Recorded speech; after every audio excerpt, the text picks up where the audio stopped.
اعوذ باللہ من الشیطان الرجیم بسم اللہ الرحمن الرحیم هو السمیع العلیم هو الغفور الرحیم هو التواب الرحیم اللہم صلی علی محمد وعلی آل محمد۔ دربار امامزادہ عبداللہ شاہ لشتر غازی بابا پاکستان سے السلام علیکم ورحمۃ اللہ وبرکاتہ۔ روزہ کس چیز سے افطار کرنا سرکار کی اور اہل بیت کی سنت ہے؟ دیکھیے، روزہ افطار کرنا تین چیزوں سے آل رسول سرکار علیہ الصلوۃ والسلام علیہ وسلم کی سنت ہے۔ نمبر 1 نمک، نمبر 2 کھجور اور نمبر 3 پانی سے۔ یہ تینوں چیزیں ہی مکمل اور ایکول فیض کا سبب ہیں۔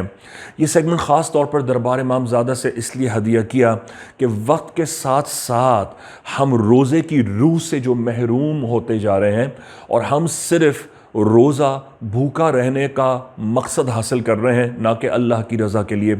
یہی وجہ ہے کہ سرکار علیہ الصلوۃ والسلام علیہ وسلم نے واضح طور پر فرما دیا ہے، اللہ کو تمہارے فاقے کی ضرورت نہیں ہے، یعنی آپ اللہ کی رضا کے لیے پیاس سے اور بھوک سے اور اپنے معدے کو بھرنے سے محفوظ کرتے ہیں۔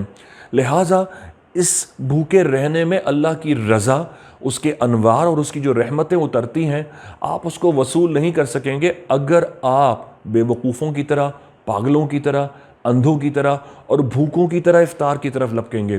ایک روزہ دار کا جو باڈی لینگویج ہونا چاہیے وہ اتنا کنٹینٹ ہونا چاہیے اور اتنا اسپریچول ہونا چاہیے کہ وہ جب سحری کرے تو اتنا تحمل مزاجی سے کرے کہ الحمدللہ اللہ نے اس سال بھی اس کے جسم کو ایک اور روزہ کرنے کی توفیق دی، اور جب وہ افطاری کی طرف آئے تو سکون سے آئے، بھاگم دوڑی سے نہ آئے۔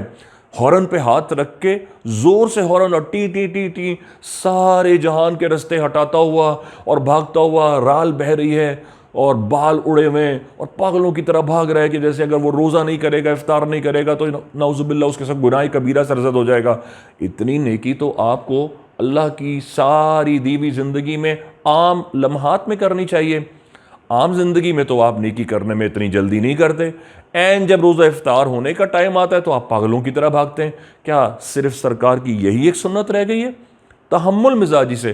اللہ کے نزدیک نماز سے بڑھ کر کوئی عبادت نہیں ہے، اور نماز کے لیے سرکار کی حدیث ہے، جب جمعے کی نماز کے لیے آؤ تو تحمل مزاجی سے آؤ، صفوں کو نہ پھلانگو، پھاندو نہیں، کسی کو دھکا نہ دو۔ مومن بہت کنٹینٹ ہوتا ہے، بہت تحمل مزاج ہوتا ہے، اس کے اندر پیشنس ہوتی ہے۔ اس کے افطار کرنے سے کسی مشرک کو، کسی غیر مسلم کو، کسی دوسرے مذہب کو یہ نہ لگے کہ یہ پاگلوں کی طرح کوئی بھوکا تھا، فاقے کر رہا تھا اور اب اس کے آگے کھانا رکھا گیا ہے۔ اس کو یہ بتانا چاہیے لوگوں کو، یہ ہم اللہ کی رضا کے لیے رکھتے ہیں۔ میں جب بیرون ملک باہر رہا اور اللہ نے وہاں بھی جب محض سیام روزہ آتا تھا تو میں اپنی جاب پر جب جاتا تھا تو میرے ساتھ مشرکین بھی ہوتے تھے، اور یقین کریں یہ غازی بابا ہی کی جوتیوں کا صدقہ ہے، وہ میرے نماز پڑھنے سے اور میرے روزے کی حیثیت کو آبزرو کرنے کی وجہ سے میرے سامنے کھانے پینے سے اجتناب کرتے تھے۔ یہ بھی اللہ کا کرم تھا۔ میں نے کسی کو نہیں کہا تھا کہ آپ میرے سامنے نہ کھائیں نہ پئیں، نہ منع کیا تھا، لیکن وہ ایز اے رسپیکٹ کہ شہزاد سن رائز ٹو سن سیٹ تک کھاتا نہیں ہے، فاسٹ کرتا ہے، تو وہ رسپیکٹ کے لیے اس حساب سے میرے سامنے کھاتے پیتے نہیں تھے۔ اور یقین کریں یہ جب ہی آپ کو ایگزیبیشن مل سکتی ہے جب آپ اللہ کی رضا کے لیے روزہ رکھیں، اللہ کی رضا کے لیے اس دوران میں صبر کریں اور نماز پڑھیں، تاکہ دوسرے مذہب کے لوگ آپ کو دیکھ کر سیکھیں اور سمجھیں یا آبزرو کریں کہ اس نے آج کتنا اہم رکن روزہ ادا کیا ہے۔ لہٰذا جب آپ اپنی افطاری کی میز کی طرف آئیں تو آپ تین چیزوں میں سے کسی ایک چیز کو چوز کریں، یا کھجور یا نمک یا پانی، اور اس کو آپ زیادہ ایک دم سے غٹا غٹ نہ پی لیں بلکہ تھوڑے پورشنز میں لیں۔ اتنا لے لیں کہ آپ حلق سے اتار لیں۔ اس کے بعد بہتر مناسب وہی ہے جو میں کرتا ہوں، جس طرح آل رسول نے سکھایا۔ آپ مغرب کی نماز ادا کریں، نماز پڑھ لیں، اس کے بعد بیٹھ کر آپ افطاری مکمل کریں۔